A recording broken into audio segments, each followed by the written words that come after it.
আসসালামু আলাইকুম আপুরা ভাইয়ারা, কেমন আছেন? তো আরেকটা ভিডিও নিয়ে হাজির হলাম। তো আমি একটা কড়াই বসায় তেল দিয়ে দিচ্ছি, পেঁয়াজ দিয়ে দিলাম।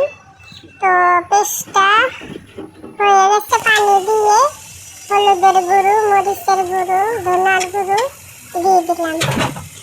এখন আমি শোল মাছের 2 কেজি করবো, শোল মাছটি দিয়ে দিচ্ছি।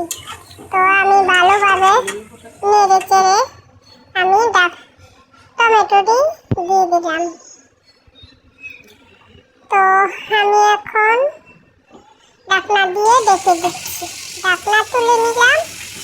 তো আমি এখন ভালোভাবে সুন্দর করে নেড়ে দিয়ে পানি দিয়ে দিচ্ছি। পানি দিয়ে নেড়ে ধনিয়া পাতাটি দিয়ে দিলাম। তো এখন আমি ঢাকনা দিয়ে ঢেকে দিচ্ছি, ঢাকনাটা তুলে নিলাম।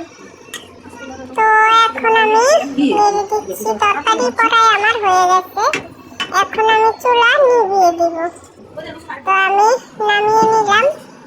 তো বন্ধুরা, শোল মাছের 2 কেজি আপনারা কিভাবে খান, কিভাবে করেন, কমেন্টে জানাবেন।